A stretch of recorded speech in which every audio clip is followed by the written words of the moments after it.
Buenas tardes, mi nombre es Yemilis González, soy estudiante de la carrera de Psicología de modalidad a distancia. Esta es una breve exposición sobre el caso de Sara, que va para la Cátedra de Psicología de la Personalidad. Es un caso hipotético. Sara es una paciente de 40 años de edad, cronológica, soltera, sin hijos, producto de la primera gestación de madre depresiva durante el posparto, por lo que no recibió lactancia materna. Durante ese periodo su padre la cuidó, mientras que la madre se recuperaba. Luego de 5 años nacen sus hermanas gemelas y es llevada ante su tía porque no podían cuidarla. La visitaban de vez en cuando. Sara, durante la ausencia de su madre, idealizó a su padre para compensar la ausencia materna, creando una relación muy cercana, afectiva con él mismo, la cual fue imaginaria. A los 20 años salió embarazada y su padre la convence de que aborte. Por todos estos problemas, ella decide ir a un terapeuta, pero se enamora de él o un especialista. Ir a terapia a un especialista y el especialista la refiere, debido a este problema la refiere a otro especialista. Actualmente es una abogada exitosa, dedicada a defender clientes, especialmente hombres, que son demandados por mala praxis o negligencia. Acude nuevamente a terapia y la interacción con el mismo suele estar caracterizada por un comportamiento sexual e interacción seductora y provocadora. Sara muestra una expresión emocional superficial, rápida, teatral, le gusta llamar la atención, dramatizar y le interesa mucho su aspecto físico. Es una persona sugestionable porque puede ser rápido, se puede convencer muy rápido. Considera sus relaciones más íntimas de lo que son en realidad. Durante las sesiones el terapeuta ha utilizado la clarificación, reconstrucciones para interpretar los conflictos de Sara y luego confrontar el material con el paciente. Al principio aparece resistencia en el paciente, puesto que Sara utiliza diferentes mecanismos de defensa y permanece la transferencia hacia el terapeuta, tratando de responsabilizarlo de todo lo que le ha sucedido. Finalmente ella descubre lo que le hace discernimiento y trae al consciente lo que era inconsciente.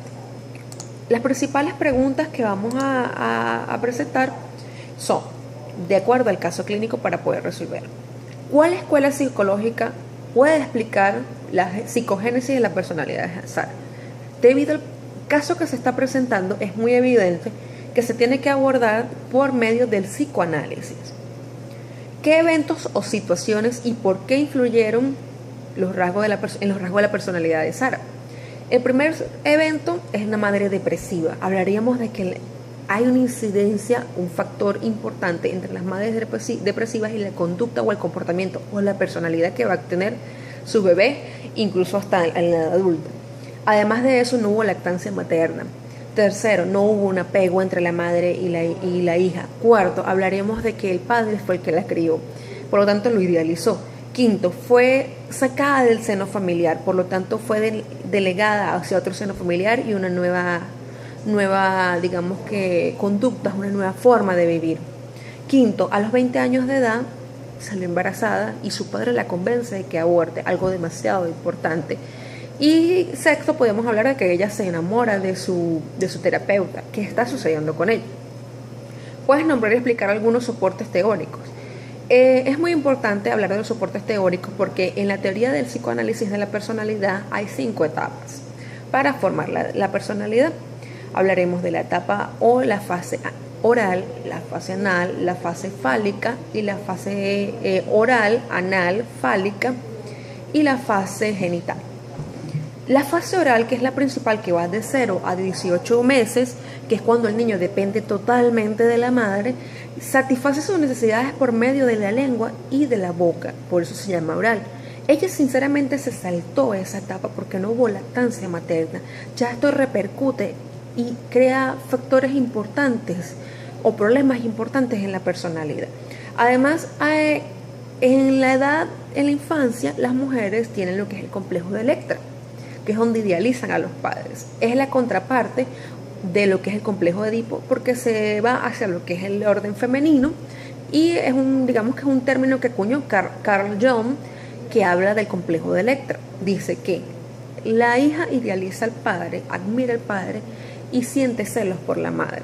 Pero esto es algo que sinceramente normalmente no se consigue mayor relevancia porque la hija tiene siempre un nexo con la madre y no se percibe los celos. Y digamos que el complejo de Electra se resuelve igual que el complejo de Edipo cuando este digamos que se ve ejemplarizado en su madre, se identifica con él. Dado que no hubo un contacto con la madre, entonces queremos decir que no se pudo identificar con la madre y el complejo de Electra se mantuvo hasta que era una adulta. Cabe destacar también que en el psicoanálisis hablamos del ello, el yo y el superyo. Hay una disyuntiva entre ellos tres. El superyo básicamente nos ayuda, es la conducta moral aprendida, es la conducta que nos enseñan los padres. ¿Qué conducta le pudieron haber enseñado a sus padres si no tuvieron contacto directo con ella? Si la relegaron hacia otra familia, la dejaron en otra familia, no hubo como que una información, una culturización para que pudiera el superyo trabajar sobre el yo y el yo trabajar sobre el ello. Básicamente ella está trabajando sobre el ello sin tener una conducta moral y sin permitir que el yo controle el ello. Simplemente quiere satisfacer las necesidades y las pulsaciones. ¿Qué conflicto en la infancia Sarah no resolvió? Como venimos hablando, el complejo de Electra. ¿Qué consecuencias trajo este conflicto? El complejo de Electra, cuando no se resuelven las mujeres, tienden a ser promiscuos y a trabajar y a hablar solamente de sexualidad, o sea, simplemente se enfocan en esta información y hace que no tengan como que un tipo de relación afectiva positiva o duradera con alguna pareja. ¿Qué sucedió con su primer psicoterapeuta y por qué la refirió a otro?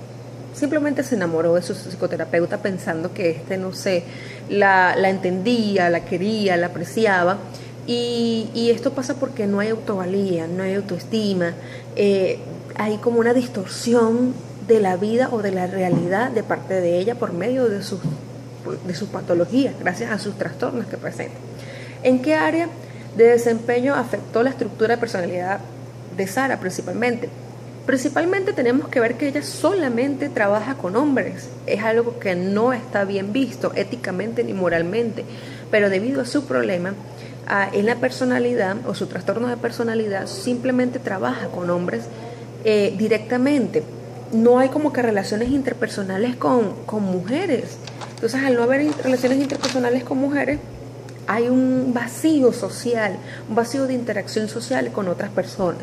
Entonces esa área fue la que afectó principalmente, además de la área amorosa o la área de pareja, donde no hay una relación de pareja que digamos que se haya concebido como tal. ¿Qué estructura de la personalidad es compatible con los rasgos de personalidad de Sarah?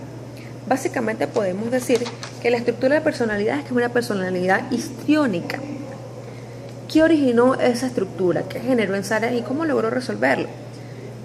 La personalidad histriónica es una persona exagerada, es una persona que es fácil de convencer, es una persona que trata siempre de llamar la atención, su apariencia es muy importante, es dramática, es escandalosa, sus emociones son muy cambiantes, además de que es muy subjetiva, muy así, muy sensual, trata de llamar la atención por medio de su sensualidad. Esa es una de las cosas por las cuales ella no tiene contacto con las mujeres, porque trata siempre de seducir a los hombres y porque trata siempre de deducir a los de defender a los hombres y de seducirlos, porque le interesan por medio de su trastorno de la personalidad histriónica.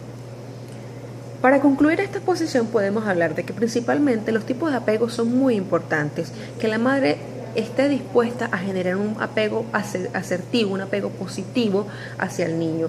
Si no hay un tipo de apego positivo para el niño, hay un apego ambivalente, hay un apego resistivo, resistente, hace que el niño tenga una personalidad con baja autoestima, que no conozca el amor, que no conozca el cariño. Además de eso, tenemos que hablar que la niñez es muy importante. Las etapas las etapas o los tipos no, pero digamos las etapas, la anal, la oral y la fálica son también muy importantes, que esta ni sea mucho, el detenimiento en esa etapa, ni muy poco, porque va a generar un conflicto de personalidad. Es necesario resolver los conflictos y los complejos que tenemos cuando estamos pequeños o evitarlos en lo más posible. Además que la crianza o el factor ambiental es muy importante en un niño porque puede acarrear que traiga trastornos hasta la edad adulta. Y como vengo diciendo, la crianza puede ayudar de forma positiva o puede ayudar de manera negativa.